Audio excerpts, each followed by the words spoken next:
വീട്ടിലെ വിളക്ക് കെട്ടുപോയി. ആ തീ പറ്റിക്കാൻ വീട്ടിൽ യാതൊന്നുമില്ല.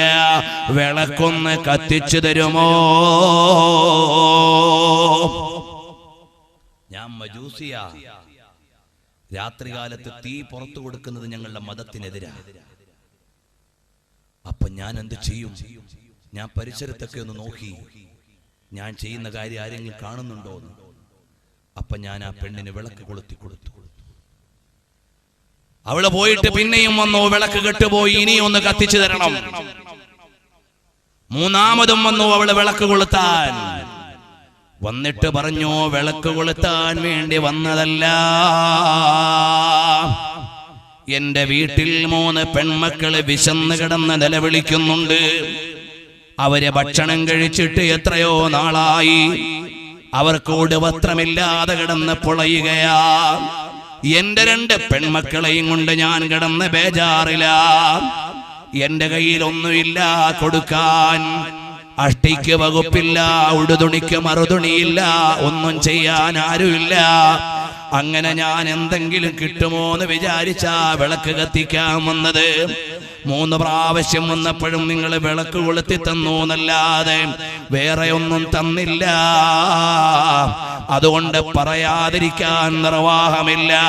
എന്റെ മക്കളും മരണത്തോട് മല്ലടിക്കുകയാ. എല്ലാം ഒരു വലിയ ഭാണ്ഡമാക്കിയിട്ട് ആ പെണ്ണിന്റെ കയ്യിൽ കൊടുത്തു. ആ പെണ്ണിന്റെ കയ്യിൽ കൊടുത്തപ്പോ പെണ്ണിന് ചുമന്നു കൊണ്ടുപോകാൻ പറ്റുന്നില്ല, വഹിച്ചു കൊണ്ടുപോകാൻ പറ്റുന്നില്ല. അവള് പറഞ്ഞു, എനിക്കിത് ഒറ്റയ്ക്ക് കൊണ്ടുപോകാനുള്ള ആരോഗ്യമില്ല, നിങ്ങളൊന്ന് വരുമോ? പ്രിയമുള്ളവരെ, ഇമാമുകൾ എഴുതുകയാണ്, നിങ്ങളൊന്ന് വരുമോ എന്ന് ചോദിക്കുമ്പോൾ ആ ബഹ്റാമൽ മജൂസി പറയുകയാണ്, ഞാനൊന്ന് ചെല്ലുമോ എന്ന് ചോദിച്ചപ്പോൾ വേറെ ഒരു മാർഗവും ഇല്ല.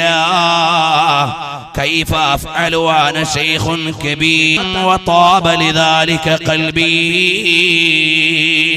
ഞാൻ ആ പെണ്ണിനോട് പറഞ്ഞു, ഞാൻ 130 കഴിഞ്ഞ പടുകളവനാ, ഞാനെന്ത് ചെയ്യാനാ മോളെ എന്ന് ചോദിച്ചവളോട് പറഞ്ഞെങ്കിലും അതാ പൊരിയുന്ന കരളോടെ നിലവിളിക്കുന്ന പെൺമക്കൾക്ക് വേണ്ടി ഗതിയില്ലാത്ത തള്ള വന്ന് ചോദിച്ചിട്ട് കൊടുത്ത ഭക്ഷണം കൊണ്ടുപോകാനാവുന്നില്ലല്ലോ എന്ന് കണ്ടപ്പോ